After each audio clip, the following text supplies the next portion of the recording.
Well, good Sunday morning, everyone. Or again, Sunday afternoon, evening, whatever day of the week you're watching this. I'm glad that you joined me on the first Sunday of 2021. Man, how great is it to be able to say 2021 and not be able to say, and not have to say 2020 anymore. Isn't it great? Listen, I'm not wishing my life away, and I know you're not either. But I am so glad that 2020 is in the rearview mirror. Not that 2021 is starting off a whole lot better, but we have confidence and we have hope. Again, we know that the vaccines are here. They are being distributed. We are hopeful. We are prayerful. We are encouraged. And so I believe with all of my heart that at some point this year, 2021 will be remembered for when we finally got back to a semblance of normal. Now, don't ask me when, because I'm not going to predict that, but I do predict that sometime this year we will, and hopefully sooner rather than later, we're going to see much more of a return to normal. I don't think it's just wishful thinking. I think it's based on all of the facts on the ground. Oh, well, anyway, you didn't tune in to hear me discuss my views of current events. You're here to talk about the book of Proverbs, to study the book of Proverbs. And so Proverbs chapter 22 is where you want to be. I hope everybody had a great new year. And I hope you have a healthy and prosperous 2021, every one of you. Well, we are in Proverbs chapter 22. We're going to see if in the next 28 minutes or so we can get through chapter 22. Not very likely, since these classes are about 30 minutes. But nevertheless, we press on. We are closing in. We're in the last third of the book. And so it's just too good. The book of Proverbs is too good not to, spend time really digging into these wonderful wisdom statements and peeling them back and diving down into them. So let's keep doing that. Look at verse 1. A good name is to be more desired than great wealth. Favor is better than silver and gold. A good name, he says. This verse now, it doesn't oppose wealth. We know that. The Bible is not against wealth. The Bible is not against people having wealth. The Bible is against wealth-having people. But the Bible is certainly not against wealth, and this is not a statement in opposition to wealth. But it implies that it has to be rightly gained. There's a right way to get wealth, and there's a wrong way to get wealth. And if getting wealth is going to cost you your character, then that price is too high. We all want certain things, and we inquire about it. We check out the price, and we've all kind of got something in our mind, a place in our mind where we say, no, the price is too high. Nope, not going to do it, not going to buy it, not going to walk out with that item. That price is too high. Well, it's the same thing here. Gaining wealth, some people are willing to do whatever. No price is too high to get wealth. The writer of Proverbs, the Holy Spirit, ultimately is saying, no, there is a price that is too high, and that is the sacrifice, the loss of your good name is too high. Okay, look at verse 2. Verses 2 through 5 really is all about wealth, poverty, and the prudent life. The rich and the poor have a common bond. The Lord is the maker of them all. That is important to remember. Wherever life takes you, it may take you to a big fat bank account. And if it does, you would do well to remember that everyone has equal standing before God.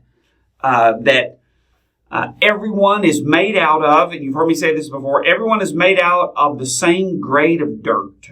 And that is really important to remember. And that is what God is calling us to remember. Those who are well off must never forget this. And this really feeds into verse 4. Take a look at verse 4. The reward of humility and the fear of the Lord are riches, honor, and life. Humility and the fear of the Lord. The reward of the fear of the Lord and humility are riches and honor and life. Again, it feeds into that. You don't forget, one of the keys to prosperity is that, and that you will find this among many who have been blessed, is there's a real humility there. We saw back in the last chapter, there's generosity there. He ties prosperity in verses 25 and 26 of chapter 21. He tied prosperity to an attitude of diligence and generosity. Here he's tying prosperity to a spirit of humility. And that's what verse 2 is all about. It's cultivating that spirit of humility. The rich and the poor have a common bond. The Lord is the maker of them all. Look at verse 3. The prudent sees the evil and hides himself, but the naive go on and are punished for it. This is connected with verse 5. Verse 5, thorns and snares are in the way of the perverse. He who guards himself will be far from them. Oh man, these are really important things. Look at verse 3 again. The prudent sees the evil and hides themselves. Wise people, they can see trouble lurking somewhere and they go, I ain't going down that road. I know where this road leads. I've seen people go down this road. I've seen my friends go down this road. I've seen my family go down this road. My mom go down, my dad go down this road. My brother go down this road. My sister go down this road. Look, I know where this road leads. They see trouble. And they go, I'm going there. That's the prudent sees the evil and hides himself. The naive go on and are punished for it. Fools, naive people, just kind of ignore all of the flashing signs. Warning, warning, bridge out. And they just kind of drive right on, just smiling away, heading for the canyon without a bridge. I don't know why. I don't know why some people, two people see the same thing. One goes, I ain't going there. And the other goes, hoo-hoo, I'm there. And the consequences follow.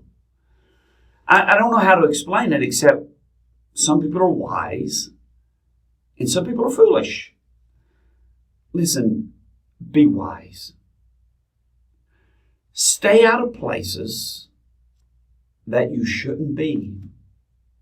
Stay away from things that you shouldn't be around.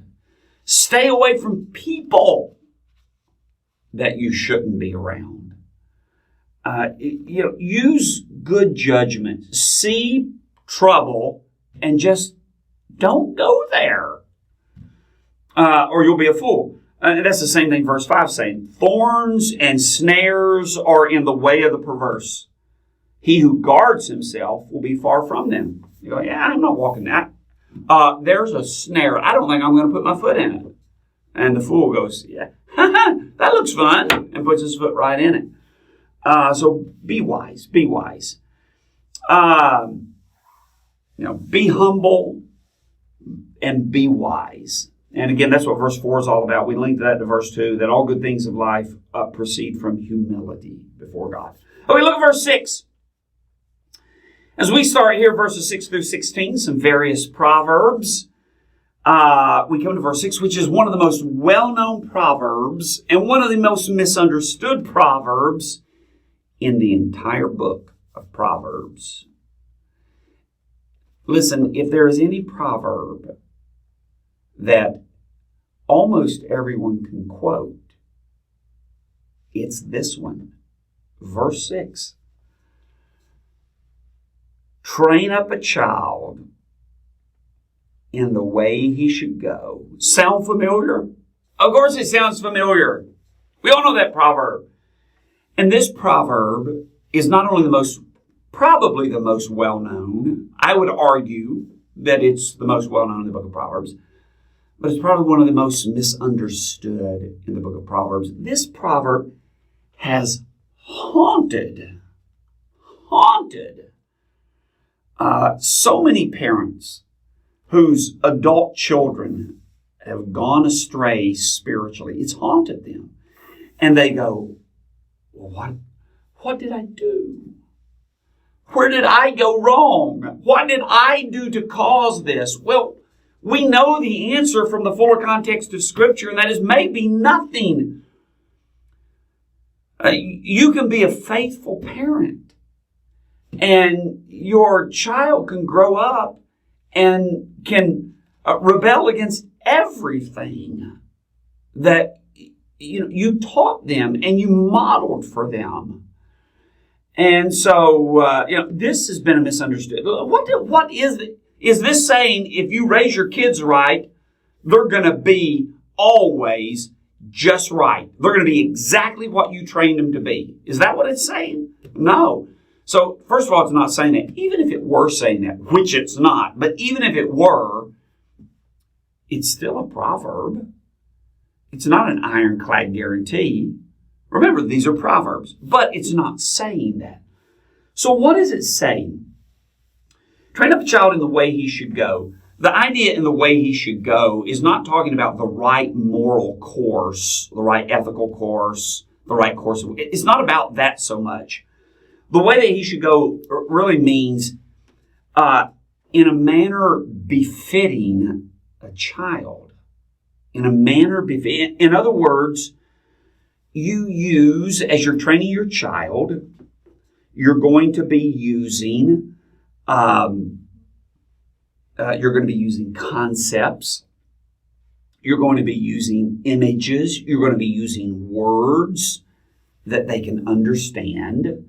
You're going to be teaching them. You're going to be training them in a manner that is befitting to them. You're going to be considering their personality. You're going to be considering, as you see, their interests and their skill sets develop. You're going to be teaching them according to their bents, and you're going to be using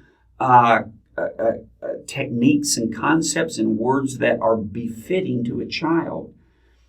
And then, when he gets older, he's going to be able to build on those principles. He's going to be able to build on those principles. Some people in life, they're just kind of left behind when they get of a certain age because they never got, really kind of basic principles when they were young. But this is exhorting parents to start the development of their children spiritually, intellectually, educationally. You start early, and as they grow, it is going to be for their benefit. So it's really a discipline parable that is all about the training of them early, so that as they get older, then they'll be able to build on that and continue their development to their fullest potential is the idea. By the way, verse 15 is another discipline parable. Oh, we'll get to that in a minute. Let's just kind of hold on there. Okay, look at verse 7. The rich rules over the poor, and the borrower becomes the lender's slave. That's an important one. We said there's wisdom here on every arena in life, including personal finance. The rich rules over the poor, the borrower becomes the lender's slave. This is about creditors and debtors, and it's an observational proverb, and it is saying debt is a form of slavery. I don't have to tell you that means it's not a good thing. There are some people who genuinely have bought into the idea of the glorious power of debt. Now listen, it's not saying that debt is immoral. and that it is immoral to ever borrow money. Look, if that were the case, if that were the case, we shouldn't borrow money. But and it's not even saying debt is inherently evil. It's not saying that. If it were, and we should shun it at all costs, most of us wouldn't have a home. Most of us wouldn't buy a home because most of us can't do the 100% down plan. Homes are just too expensive. Most of us have to borrow money, get a mortgage if we're going to own a home. This is just simply warning us that debt is a form of slavery. And so be very careful. Be very, very careful about debt. Avoid debt. Your life will be so much better if you avoid debt. Fortunately, Leola and I, there are a lot of people who don't learn that till very, very late in life, and they lament it because they get themselves behind a financial 8-ball, and have gotten themselves in such a hole that even as they're in retirement, they're trying to dig out, and things are tough. Fortunately, Leola and I were so thankful that we learned this concept early. We've been married like 32 years. And we've been, except for our house, we've pretty much been debt-free for 25 of those years, except for our mortgage. And then we try to keep our mortgage a very, very reasonable percentage of our income. We just don't do debt. And we've tried to really embrace this biblical counsel.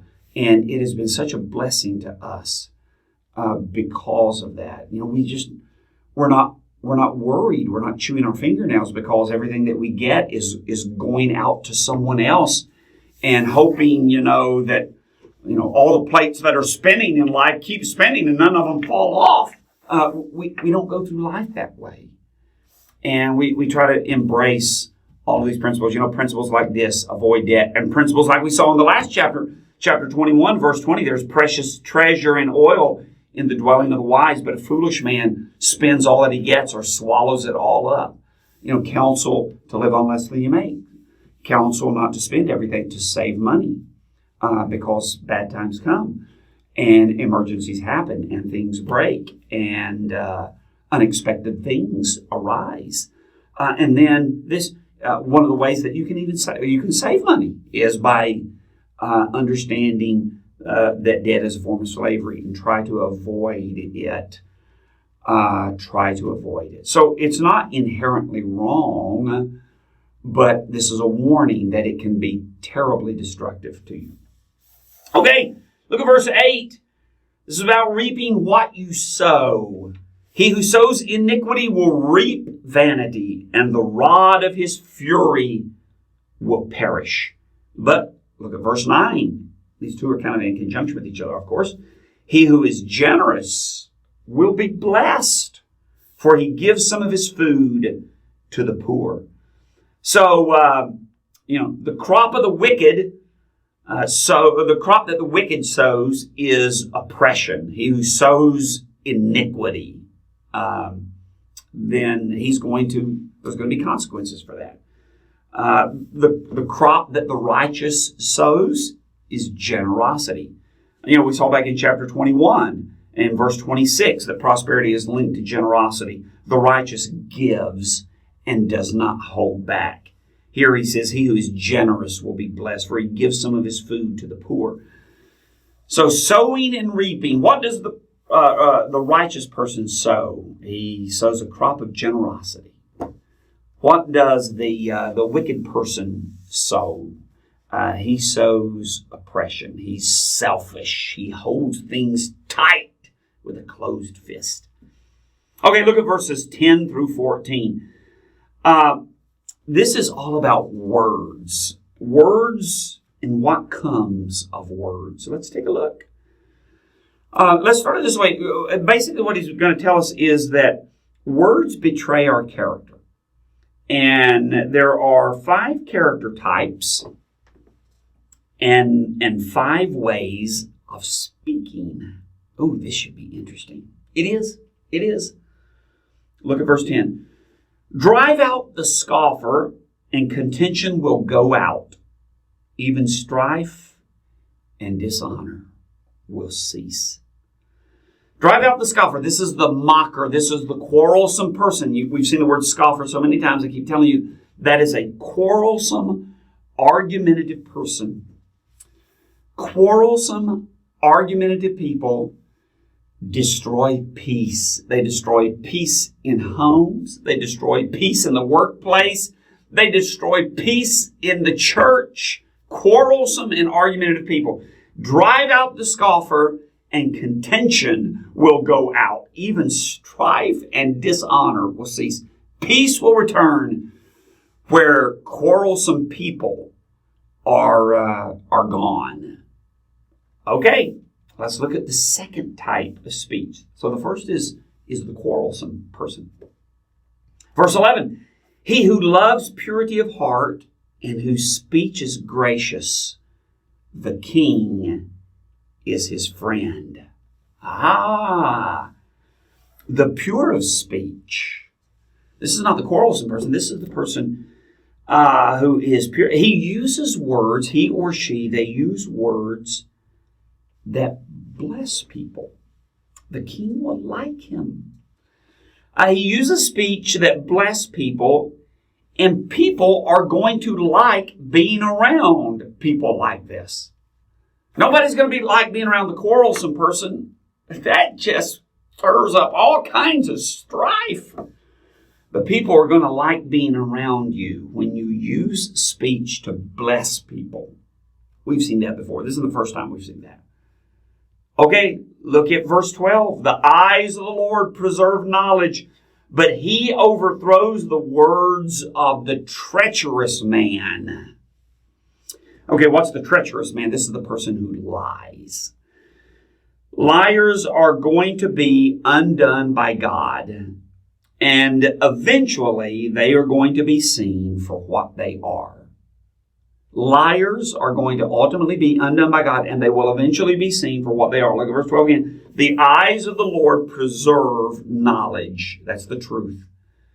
But he overthrows the words of the treacherous man. Liars are not going to ultimately get away with their lies. Usually they're going to be exposed for what they are. And if they're not exposed for what they are in this life, they still have to stand before God, and they are ultimately going to get their just due. All right, look at verse 13. The sluggard says, back to laziness. A never-ending theme in the book of Proverbs. The sluggard says, there is a lion outside. I will be killed in the streets. All right, this is how the lazy and the shiftless person talks. They're always making excuses to stay away from work. Right? Yeah. This is hyperbole to emphasize that's what they do. Lazy people always find excuses to stay away from work. Ooh, there's a lion outside. I better not go outside or I'm going to be killed in the streets. That's what the sluggard says, the lazy person. Then verse 14, the seductive person, the loose woman. The mouth of an adulteress is a deep pit. He who is cursed of the Lord will fall into it. The seductive, the loose woman uses her words for seduction and entrapment.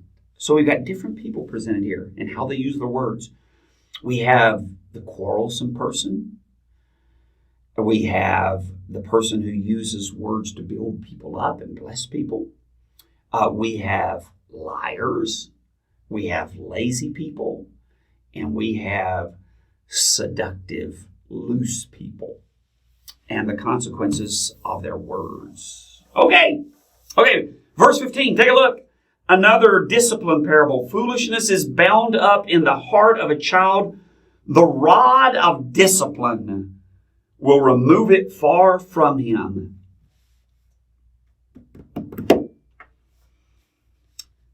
Children need to be taught early.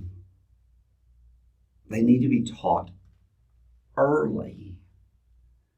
Folly needs to be driven from them early. They need to learn obedience early. It will be good for them, and it will be good for you, the parent, and it will be good for all of their teachers, and it will be good for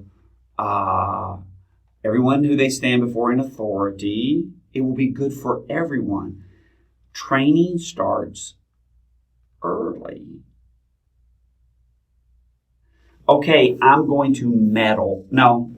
I'm not. I'm not going to meddle and give you an example. I'm not going to do...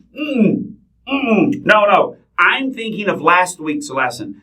I'm thinking of Proverbs chapter 21. I am thinking about verse 23. He who guards his mouth and his tongue guards his soul from troubles. I said trouble is going to be avoided by controlling your mouth. I'm thinking of James chapter 3. That tongue is like a fire and no man can tame it.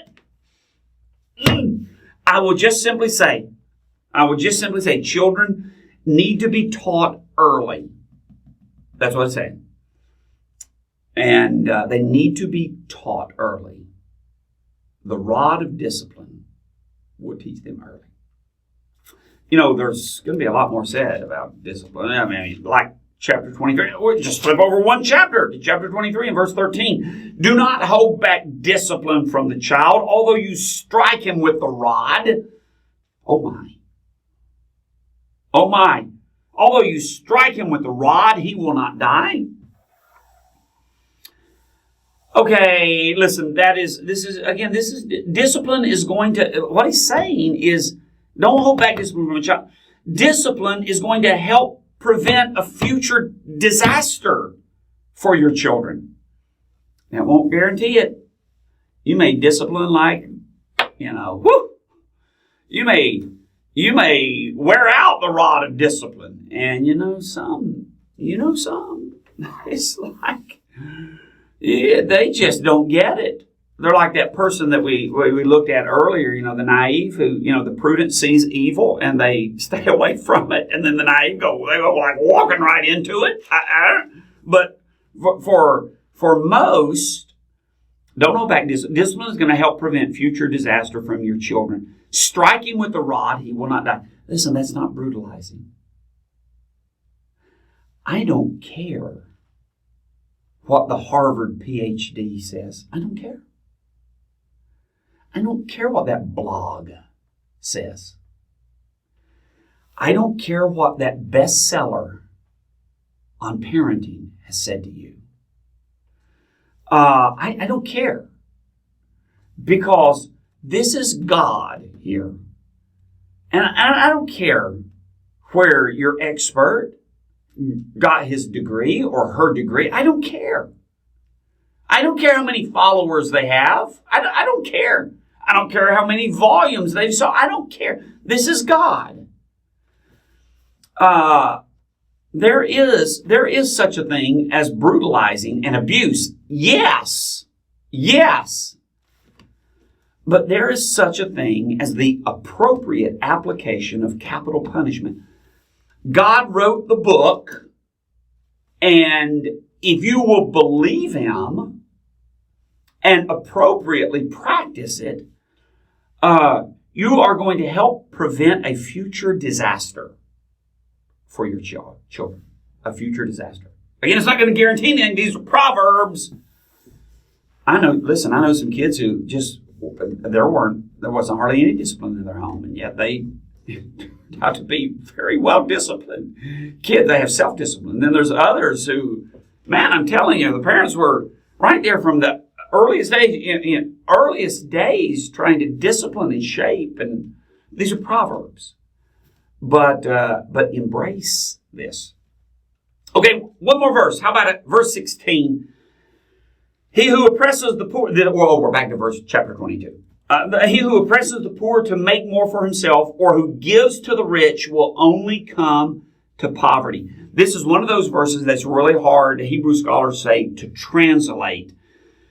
That the idea should really be read in the context of verse 7. Remember what verse 7 said, the rich rules over the poor, the borrower becomes the lender's slave. It's actually dealing with financial issues. This is not so much about being the generous person. Verse 9 is he who is generous will be blessed. And chapter 21 and verse 26, the righteous gives and doesn't obey. This almost sounds like one of those passages, but it's not. It's really connected to like verse 7, where the borrower becomes the lender's slave. He who gives to the rich will only come to poverty. The person who gives to the rich will only come to poverty. The idea there is giving to the rich is paying them back. The person who, it's always, again, your money's going out. The rich will lend you money gladly, and you're going to always be enslaved to them. And if you're always giving to the rich, then it's only going to bring your poverty. You're not going to have anything. This is, again, a warning to be cautious and stay out of debt. So it should be read in the context of verse 7. And it's showing really kind of two sides. There are two sides on the creditor that this is talking about. The creditor-debtor relationship. Debt is debilitating and it's demoralizing. It is debilitating and demoralizing. He who oppresses the poor to make more for himself. It's just debilitating. This again is about lending and the creditor-debtor relationship here. Okay, well, I see I've gone 32 minutes, so we're right around that 30-minute mark, just a couple of minutes over. We're going to start at verse 17. We'll obviously finish chapter 22 the next Sunday. Maybe even get in a little bit into chapter 23. I am really enjoying our study. I do wish that I could look at you face to face. Hopefully before long we'll be back to doing that. But for right now, I'm so glad that you're tuning in. And I encourage you to tune in every Sunday as we continue our study of the book of Proverbs, and each Wednesday night as we continue our look at the book of Numbers. Until Sunday, Lord willing, I'll see you then. I hope you have a great week. Take care, and God bless.